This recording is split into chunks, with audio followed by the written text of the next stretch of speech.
प्रिय रामायण प्रेमी भक्तों, इस प्रकार फूले हुए वृक्षों से सुशोभित उस वन की शोभा देखते और सीता जी की खोज करते हुए हनुमान जी की वह सारी रात व्यतीत हो चली। रात्रि जब मात्र एक प्रहर बाकी रही तो रात के उस पिछले प्रहर में छहों अंगों सहित संपूर्ण वेदों के विद्वान तथा श्रेष्ठ यज्ञों द्वारा यजन करने वाले ब्रह्म राक्षसों के घर में वेद पाठ की ध्वनि होने लगी, जिसे हनुमान जी ने सुना। तदंतर मंगल वाद्यों तथा श्रवण सुखद शब्दों द्वारा महाबाहु दशरथ मुख रावण को जगाया गया। जागने पर महाभागी एवं प्रतापी राक्षस राज रावण ने सबसे पहले विदेह नंदनी सीता का चिंतन किया। सीता के प्रति आसक्त एवं काम से प्रेरित रावण ने सब प्रकार के आभूषण धारण कर तथा परम उत्तम शोभा से संपन्न होकर अशोक वाटिका में प्रवेश किया। रावण के पीछे पीछे लगभग 100 सुंदरियां भी थी। काम के अधीन एवं मन में सीता की आस लगाए मंद गति से आगे बढ़ता रावण अद्भुत शोभा पा रहा था। काम दर्प और मद से युक्त बल पौरुष से संपन्न रावण को अशोक वाटिका के द्वार तक पहुँचने पर हनुमान जी ने उसे देखा। यद्यपि मतिमान हनुमान जी अत्यंत उग्र तेजस्वी थे, तथापि रावण के तेज से तिरस्कृत होकर सघन पत्तों में घुसकर छिप गए।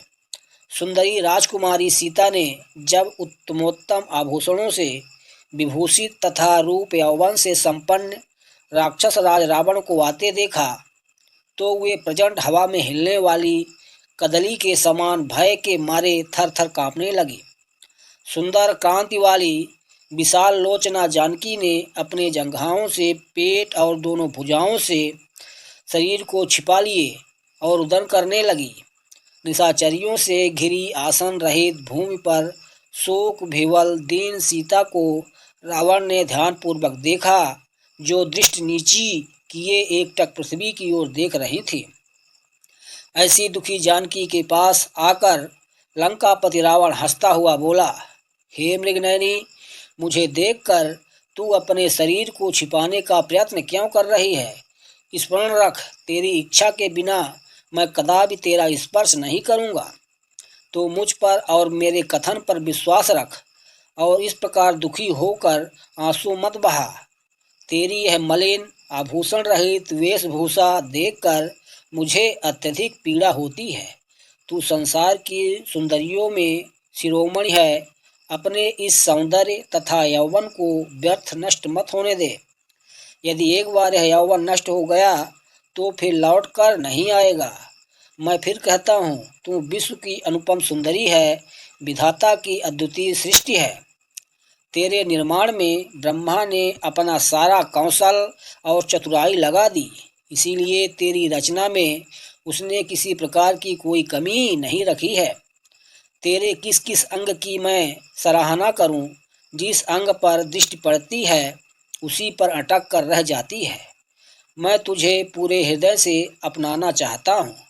मैं तेरे प्रत्येक अंग का रसास्वादन करना चाहता हूँ। इसीलिए मुझसे कहता हूँ, तू राम का मोह छोड़ दे। मैं तुझे अपनी पटरानी बनाऊंगा। मेरी सब रानियां तो तेरी चरणों की दासी बनेगी ही, मैं भी तेरा दास बनकर रहूँगा। अपने भुजबल से अर्जित संपूर्ण संपत्ति तेरे चरणों में अर्पित कर दूंगा। जीते हुए समस्त राज्य तेरे पिता जनक को दे दूंगा। तू वास्तव में इतनी सुंदर है कि तुझे देखकर तो तुझे बनाने वाला स्वयं विधाता काम बस हो जाएगा।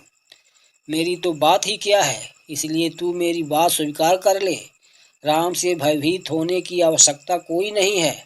संसार में कोई भी मुझसे लोहा नहीं ले सकता। चल उठकर खड़ी हो जा और सुंदर वस्त्राभूषण धारण करके मेरे साथ रमण कर। हे कल्याणी, चल कर तू मेरे ऐश्वर्य को देख और उस कंगाल वनवासी को भूल जा। तू ही सोच, राम के पास न राज्य है, न धन है, न कोई दास है, न सेना है और न कोई साधन है। फिर यह भी क्या पता है कि वह अभी जीता है या मर गया। यदि जीवित भी हो तो भी न तो तू उसके पास पहुंच सकती है और न वह स्वयं ही यहाँ आ सकता है। अतएव चिंता का परित्याग करके निश्चिंत होकर मेरे साथ रमण कर। रावण के नीच वचनों को सुन कर मध्य में तृण रख कर जानकी बोली, हे लंकेश, तुम्हारे जैसे विद्वान के लिए यह उचित होगा कि तुम अपनी मर्यादाओं का उल्लंघन न करो और मुझसे अपना मन हटाकर अपनी रानियों से प्रेम करो। स्मरण रखो, पापी और नीच भावना रखने वाले पुरुषों को अपने उद्देश्य में कभी सफलता नहीं मिलती। मैं उत्तम कुल में जन्म लेने वाली पतिपरायणा पत्नी हूँ। तुम मुझे मेरे सतीत्व से कदापि विचलित नहीं कर सकते। अपने प्राण रहते मैं तुम्हारे निजता से परिपूर्ण प्रस्ताव को किसी भी दशा में स्वीकार नहीं कर सकती। यदि तुम में तनिक भी न्याय बुद्धि होगी तो तुम अन्य स्त्रियों के धर्म की उसी प्रकार रक्षा करते जिस प्रकार अपनी रानियों के सतीत्व की करते हो। क्या इस लंका में ऐसा कोई समझदार व्यक्ति नहीं है जो तुम्हें इस साधारण सी बात का बोध कराए? तुम तो नीतिवान बनते हो, फिर नीति का यह बात कैसे भूल गए कि जिस राजा की इंद्रियां उसके बस में नहीं रहती वह चाहे कितना ही ऐश्वर्यवान हो, अंत में रसातल को जाता है, उसका सर्वस्व नष्ट हो जाता है। तूने अभी तक मुझे पहचाना नहीं है। मैं तेरे ऐश्वर्य, राज, धन संपत्ति के लोभ में नहीं फंस सकती।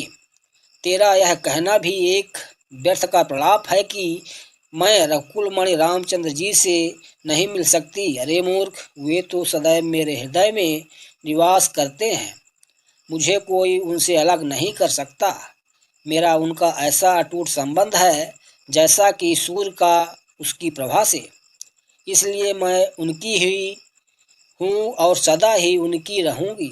यदि तू सोच समझ कर यह मान ले कि तूने मेरा अपहरण करके एक भयंकर अपराध किया है और इसलिए मुझे लौटाते हुए तुझे भय लगता है, तो मैं तुझे अभयदान देते हुए वचन देती हूँ कि तू मुझे उनके पास पहुँचा दे। मैं तुझे उनसे क्षमा करा दूँगी।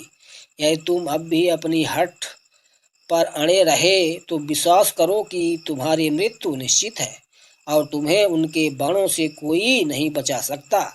इसलिए मैं फिर कहती हूँ कि सावधान हो जाओ। अपने साथ लंका और लंका वासियों का नाश मत करो। इसी में तुम्हारा और तुम्हारे राक्षस कुल का कल्याण है।